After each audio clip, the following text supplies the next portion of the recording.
Alors Jean-Marc Fabre, directeur associé de la ganterie Maison Fabre à Millau. Le métier de gantier, c'est en fait, il faut y être né dedans, hein, mais c'est couper des matières nobles, donc du cuir, c'est-à-dire savoir les étirer, c'est couper à la main, cousu à la machine mais sans guide. Et donc c'est que les yeux, les doigts de l'ouvrière qui peuvent le faire. Et avec une spécialité qu'on a à Millau, c'est le pic anglais. C'est-à-dire qu'il n'y a pas de couture à l'intérieur, c'est que des coutures à l'extérieur. Donc ce qui donne une aisance dans le gantage qui ne se trouve quasiment qu'en France. En fait, j'ai pas appris mon métier. Mon métier, je l'ai appris quand j'étais tout petit, dans l'enfance, à faire des cabanes dans les cartons, pleins de gants, au milieu de ma grand-mère et de toutes les ouvrières. Et à force de regarder les ouvrières ou les ouvriers à la coupe, ben, le métier m'est venu naturellement. Donc je ne sais pas comment je l'ai appris sur la distance. Mon plus beau souvenir, c'est toujours le même, c'est-à-dire quand j'étais enfant, aller dans les pieds de ma grand-mère, au milieu des piles de gants, au milieu des ouvriers, au milieu des ouvrières, renverser les piles de gants, mettre à l'envers les cartons, aller piquer des bonbons dans les tiroirs des machines à coudre des ouvrières. Voilà, c'est ce qui a fait que je suis resté dans ce métier. Des projets fous, aucun.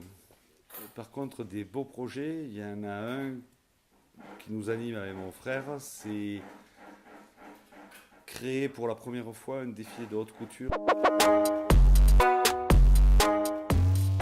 La place de la matière, elle est capitale. Nous, on travaille des matières nobles, au même titre que les gens qui travaillent le bois, la terre.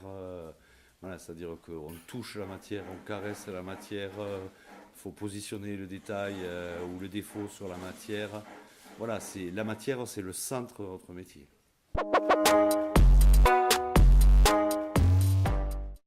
Le futur de notre métier, pour nous, c'est passer en marque, une marque incontournable à la ganterie. Mais sinon, il n'y aura pas d'amélioration dans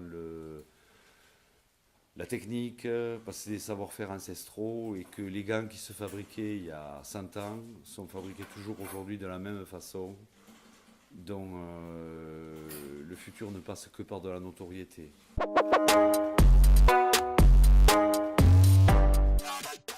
Alors la transmission du savoir-faire, elle est toute simple, hein, ça a toujours été la même.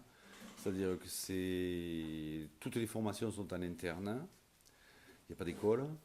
Donc ça veut dire que c'est un jeune qui se met à côté d'un ancien et qui pendant 2 ans apprend à travailler.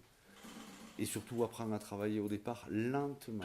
Parce qu'on est dans une société où tout le monde veut travailler vite.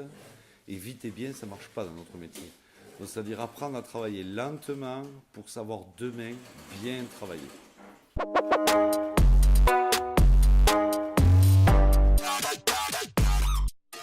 Un jeune, je lui dirais déjà de sortir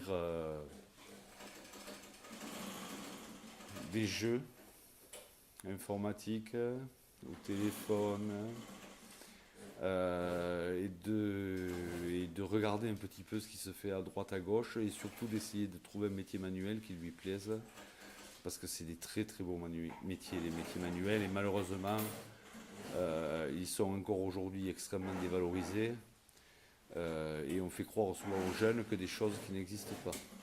Voilà. Et ils se remettent dans des métiers manuels que vers 30 ou 35 ans, quand ils se sont aperçus que la réalité du terrain ne correspondait pas vraiment à ce qu'on leur a promis.